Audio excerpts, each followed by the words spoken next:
Bonjour, ravi de vous rencontrer encore une nouvelle fois pour continuer notre série d'exercices d'application des verbes d'action utilisés en SVT et cela bien sûr en résolvant les exercices proposés au baccalauréat marocain. On continue avec la transmission de l'information génétique lors de la reproduction sexuée et les lois statistiques. Et cela, bien sûr, en corrigeant les examens proposés lors des sessions 2021.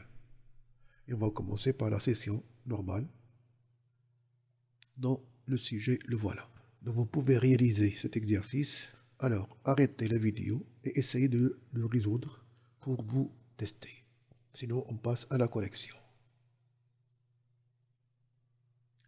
Dans le cadre de l'étude de la transmission des deux caractères héréditaires chez le chien cocker, la couleur noir ou roux et l'aspect uni ou tacheté du pelage, on propose les croisements suivants. Le premier croisement entre un chien à pelage noir et un chien à pelage roux donne des chiots à pelage noir. Et aussi on vous donne que le croisement réciproque donne toujours le même résultat. Alors que le croisement numéro 2 entre un chien à pelage uni avec une chienne à pelage tacheté donne des chiots à pelage uni. Et encore on vous donne le croisement réciproque donne les mêmes résultats. Que peut-on déduire des résultats des deux croisements? Remarquez ici que pour les deux croisements, on a toujours une génération qui est homogène, ce qui veut dire que les parents sont de race pure et qu'il y a une dominance d'un allèle sur l'autre. Par exemple ici, puisque ici la génération à pelage noir, donc l'allèle noir est dominant, on le note grand R, et l'allèle roux est récessif, on le note petit r. Alors que pour le deuxième croisement, on parle de l'aspect du pelage. Là, on a uni, là, on a tacheté. Et on a un pelage uni. Donc, l'allèle responsable du pelage uni est dominant, on le note grand B, alors que l'allèle responsable du pelage tacheté est récessif, on le note petit b. Donc, voilà notre réponse.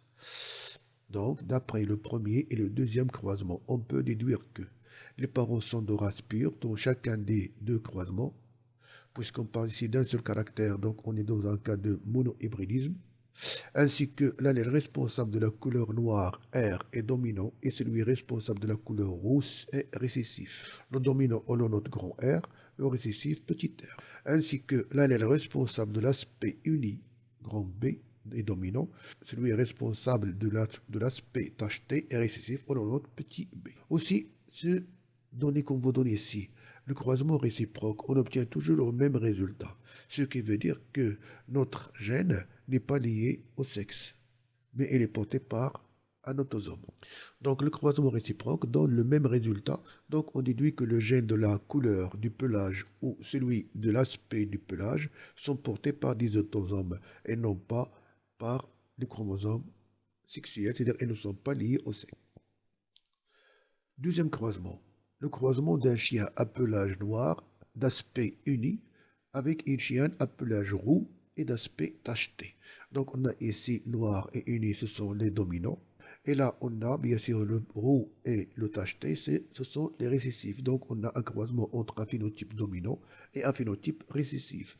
Et puisqu'on obtient ici 4 phénotypes différents, ça veut dire que le chien à pelage noir et aspect uni est hétérozygote. Et puisque on obtient 4 phénotypes différents de même proportion, c'est-à-dire équiprobables, ceci indique que les deux gènes sont indépendants, c'est-à-dire elles sont portées chacun par un chromosome différent, bien sûr autosomal. Déterminer en justifiant la réponse si les deux gènes étudiés sont liés ou indépendants. Ce troisième croisement est un test cross, croisement entre un chien hétérozygote avec une chienne double récessive, qui a donné 4 phénotypes différents et équiprobables avec des pourcentages égaux, donc les deux gènes sont indépendants. Donc dans ce cas, la troisième loi de Mendel est bien sûr vérifiée. Il y a ségrégation indépendante des allèles. Le croisement numéro 4. Le croisement d'un chien à pelage noir et d'aspect uni avec une chienne à pelage roux et d'aspect uni a donné une descendance constituée de 3 chiots à pelage noir et d'aspect uni, 3 chiots à pelage roux et d'aspect uni, un chiot à pelage noir et d'aspect tacheté, un chiot à pelage roux et d'aspect tacheté. On vous demande de déterminer le génotype de chacun des parents du quatrième croisement en justifiant votre réponse. Remarquez ici, on a pelage noir, aspect uni, ce sont les dominants. On ne peut pas dire que ce parent sera bien sûr homozygote, puisqu'on a obtenu ici une génération qui est hétérogène. Donc ce parent, elle est hétérozygote. Donc il peut être grand R, grand B, petit r, petit b. Alors que la chienne à pelage roux, caractère récessif, avec un caractère dominant, donc là, il peut être petit r, et là, bien sûr, grand B, petit b. Donc le génotype des parents, le parent a phénotype dominant, chien noir et d'aspect uni, et hétérozygote. Donc il peut être grand R, grand B, petit b. Pour justifier, le croisement a donné des descendants double récessifs, roux et tachetés. Double récessif, roux et tacheté. Le parent à pelage roux, c'est-à-dire la chienne, pelage roux et aspect uni, est homozygote pour la couleur, puisque là on a le caractère récessif, c'est-à-dire roux, donc il peut être petit r, alors qu'il est hétérozygote pour le caractère aspect du pelage, c'est-à-dire il peut être grand B, petit. Voilà donc pour la chienne, donc petit r, grand B, petit b. Pour justifier, donc le parent a un phénotype récessif pour la couleur, roux, et le croisement a donné des descendances tachetées. Donc le tacheté, pour qu'il apparaît, il doit être chez le P1 et chez le P2. Donc les deux sont hétérozygotes pour ce caractère. Interprétez les résultats du quatrième croisement en vous aidant de l'échiquier de croisement. Donc c'est très facile à faire puisqu'on connaît leur génotype. Donc comme interprétation chromosomique, voilà. Donc on a les parents P1, P2, les phénotypes grand R, grand B, petit r, grand B, grand R, grand B, petit r, grand B. Pour les génotypes qu'on a trouvés ici, bien sûr, les voilà. Celui-là va donner bien sûr deux types de gamètes, petit r, grand B, petit r, petit b, avec un demi, puisque les gènes sont indépendants. Alors que celui-là, bien sûr, va donner quatre types de gamètes de même proportion, un quart, un quart, un quart. Et lorsqu'on fait le tableau, on trouve ces résultats. Si on cherche le pourcentage des phénotypes, on trouve pour le grand B, grand R, 3 huitièmes, pour le petit r, grand B, 3 huitièmes, pour le petit r, petit b, 1 huitième, et le grand R, petit b, 1 huitième, qui sont les résultats qu'on a trouvés ici expérimentalement. Donc les résultats théoriques sont conformes aux résultats expérimentaux. Donc notre raisonnement est correct. Là, on passe à la correction de la session de rattrapage 2021. Voilà donc le sujet et on passe à la correction. Le maïs est une plante qui présente un intérêt agroalimentaire capital. Parmi les caractères héréditaires étudiés chez cette plante, la couleur et la forme des graines. Le maïs à graines noires est connu par sa croissance vigoureuse et son adaptation aux régions froides.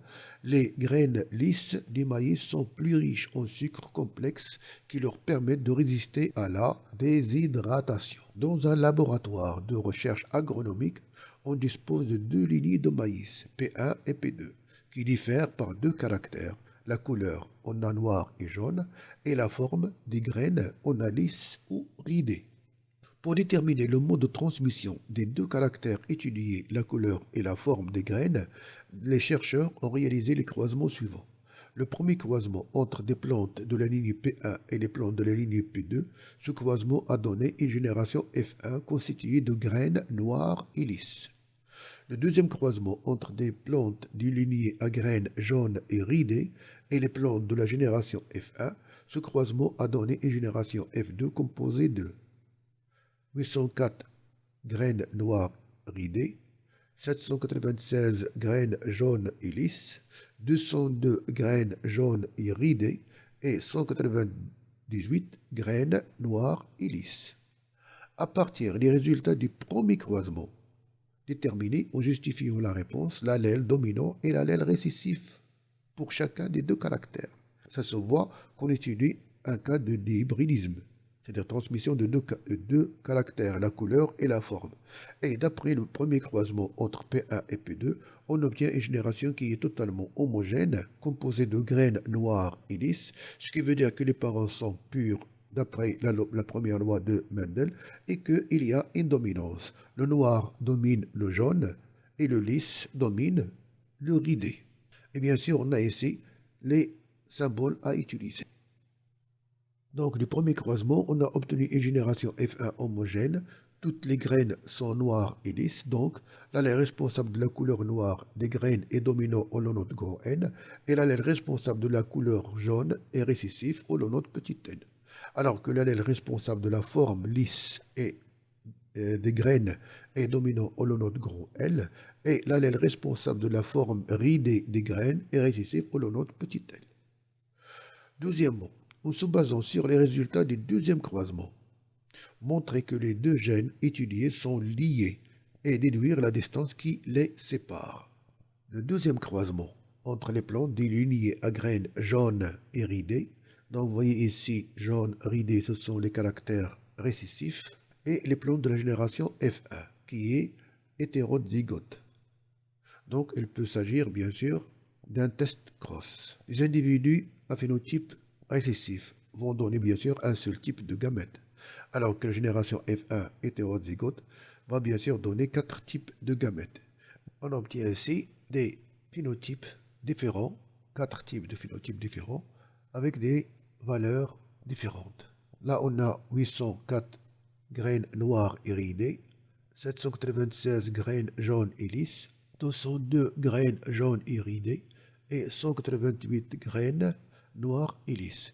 Et on constate qu'on a des phénotypes qui sont dominants sur d'autres. Donc on peut dire que les parentaux dominent les recombinés, donc on conclut que les gènes sont bien sûr liés.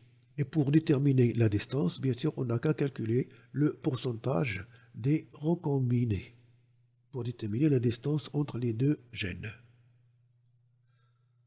Le deuxième croisement est un test cross qui a donné 4 phénotypes différents non équiprobables.